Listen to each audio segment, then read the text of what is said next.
Assalamualaikum warahmatullahi wabarakatuh. Sampurasun, hidup sadayana kumaha damang. Mugi-mugi hidup sadayana sehat walafiat. Amin ya rabbal alamin. Alhamdulillah, dina dinten ayeuna urang kapadak deui sareng pangajaran bahasa Sunda di kelas 4. Pembahasan yang akan disampaikan masih mengenai sajak seperti di pertemuan sebelumnya. Tujuan pembelajaran pada hari ini adalah kalian bisa ngajentrekeun atau menjelaskan isi dari sajak. Nah, masih emut pengajaran dina minggon satu acana. Nah, materi dina sebelumnya kita sudah membahas tentang pengertian sajak dan unsur-unsur dari sajak. Sajak nyaeta wangun ugeran puisi anu kaatur ku diksi. Sajak diatur oleh diksi, yaitu pilihan katanya harus tepat, ya harus menarik gitu. Dan wirahma, yaitu intonasi. Besar kecilnya suara, panjang pendeknya, kemudian itu intonasi. Nah, saterasna kamari oge diajar ngeunaan unsur-unsur sajak. Nah, we ari unsur-unsur sajak. Nah, kahiji aya tema atanapi ide pokok dina sajak itu apa? Ya, kemudian rasanya bukan rasa manis asin, nah bukan ya, tapi rasa dari sajak itu apa ya, misalkan sedih, bahagia, kemudian cemas, misalkan itu rasanya. Jadi sajak itu menggambarkan apa gitu ya. Kemudian intonasi atau napi nada, jadi tarik pelannya suara, keras atau pelannya suara, kemudian panjang pendeknya, menyuarakan kecap, atau luhur handapna suara, itu intonasi ya. Misalkan kalau tegas gimana suara tegas, kalau marah gimana intonasinya, marah nadanya marah kayak gimana gitu. Misalkan nada ya, contohnya nada. Misalkan ada kecap, duh Gusti bakal kumaha kahareupna lembur kuring. Nah, jadi ini sajaknya sedih ya gitu. Jadi kalau sedih tidak duh Gusti bakal kumaha kahareupna untuk gitu ya. Tapi gimana? Nada sedih kayak gimana? Duh Gusti bakal kumaha kahareupna. Nah, gitu kurang lebih seperti itu.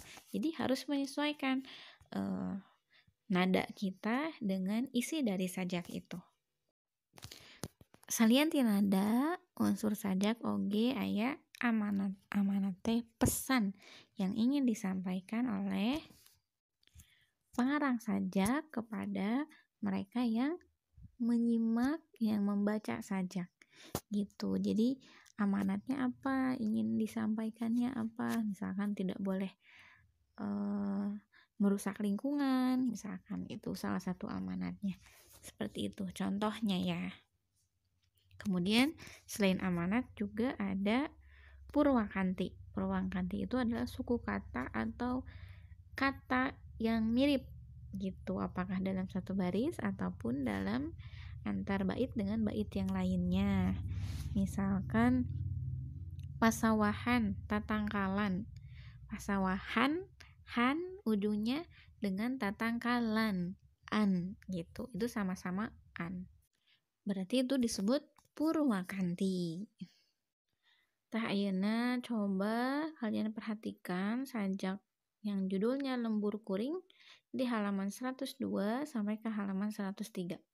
Nah, didinya aya sajak nu judulna Lembur Kuring ku Saka Fabian Pratama. Ibu cobi bacakeun sajakna. Lembur Kuring ku Saka Fabian Pratama. Baheula lembur kuring endah pisan. Loba pasawahan rea tatangkalan nu harejo. Tempat euteup manuk recet. Kiwari lembur kuring salin rupa. Sawah jadi paimahan, tatangkalan dituaran, manuk entep dina kabel. Duh Gusti, bakal kumaha kahareupna. Eta kirang langkung sajak anu judulna Lembur Kuring. Nah, ayeuna urang sawalakeun, urang diskusikeun babarengan ngeunaan sajak anu judulna Lembur Kuring tadi. Kita bahas satu-satu isi dari sajak yang berjudulnya Lembur Kuring. Tah ayeuna sok kuhideung buka halaman 103 pami anu tos gaduh bukuna. Nah, di halaman 103 itu ada tabel ya, ada tabel yang nyawalakeun sajak. Nah, di dinya ada 5 poin A, B, C, D, E. Ayeuna urang cobi diskusi isi dari sajak yang berjudulnya Lembur Kuring. Nah, ini boleh dicatat yang sudah punya bukunya atau yang belum punya buku juga boleh ditulis di buku catatan bahasa Sunda. Poin A, naon tema sajak anu tadi? Nah, temana nyaeta ngeunaan lembur kuring. Yang kedua, rasa naon anu timbul sabada maca sajak? Sabada itu sesudah ya. Jadi rasa apa yang timbul sesudah membaca sajak? Rasa yang timbul jawabannya yaitu rasa waas, rasa sedih, kanu jadi lembur. Saterusna anu poin C, naon amanat anu hayang ditepikeun ngaliwatan eta sajak? Nah, jadi amanat yang ingin disampaikan oleh penulis sajak kepada pendengar atau yang membaca sajak yaitu urang kudu ngajaga lembur. Sangkan lembur urang tong sakabehna jadi wangunan.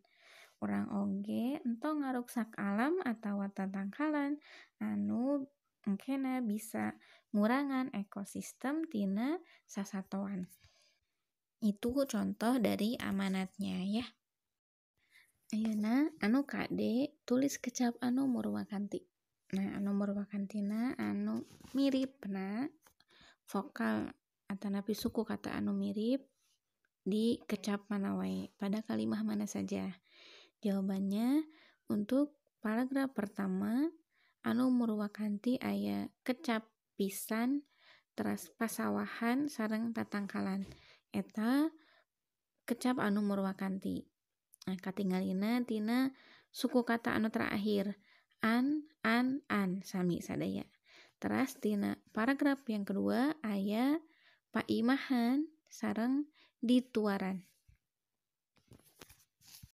Teras poin anu terakhir naon anu dipedar dina sajak. Dipedar itu yang dijelaskan ya atau diterangkan. Jadi sajak itu menerangkan tentang apa? Jawabannya medarkeun kaayaan lembur anu tadina endah tapi robah jadi paimahan. Eta menjelaskan isi dari sajak yang berjudul. Jadi sekali deui mangga ku hidep tiasa dicatat hasil diskusi kita tentang isi dari sajak Lembur Kuring di buku paket bahasa Sunda halaman 103 atau di buku catatan bahasa Sunda kalian ya. Saterusna ayeuna mangga ku hidep buka halaman 104 dugi ka 106. Halaman 104 sampai halaman 106. Di situ ada 4 sajak yang berjudul ada Lemah Sunda, ada Keindahan Alam, ada Basisir Pulau Manuk, sama di halaman 106-nya ada sajak yang berjudul Alam Kuring. Nah, setelah itu silahkan kalian pilih salah satu sajak yang ada di halaman 104 sampai halaman 106. Pilih satu aja ya. Kemudian kalian baca sajak tersebut. Setelah kalian membaca sajak tersebut, mangga silahkan kalian jentrekan atau jelaskan isi dari sajak tersebut. Yang harus dijelaskannya yang pertama adalah A. Tema dari sajak itu apa? Ya. Yang kedua, B. Rasa Yang timbul setelah membaca sajak itu apa? Rasa apa? Yang ketiga atau yang C, naon amanat tina sajak eta. Setelah menjelaskan amanatnya, yang ke D atau yang keempat, tulis kecap-kecap anu murwakanti dina sajak anu ku hideuk dipilih. Anu mirip vokal ujungnya, ya. Tulis kata-katanya seperti yang sudah Ibu contohkan tadi. Kemudian yang terakhir, yang poin E atau yang kelima, silahkan kalian jelaskan sajak tersebut menerangkan tentang apa. Ya, gitu. Mudah-mudahan bisa difahami tugasnya anak-anak semuanya. Jadi, silakan pilih salah satu sajak, kemudian kalian jelaskan isinya. Alhamdulillah, jadi sampai sini dulu untuk pertemuan hari ini mengenai sajak, yaitu kalian menjelaskan isi dari sajak. Ya, jangan lupa dikerjakan. Silahkan sekali lagi lihat sajaknya di halaman 104 sampai halaman 106. Kemudian kalian jelaskan isi dari sajak tersebut. Poin-poin yang harus dijelaskannya boleh ada di halaman 103. Ya, silakan tulis lagi di buku catatan kalian. Terima kasih atas perhatiannya. Hatur nuhun. Terima kasih banyak. Ibu tutup. Alhamdulillahirrabbilalamin. Wassalamualaikum warahmatullahi wabarakatuh.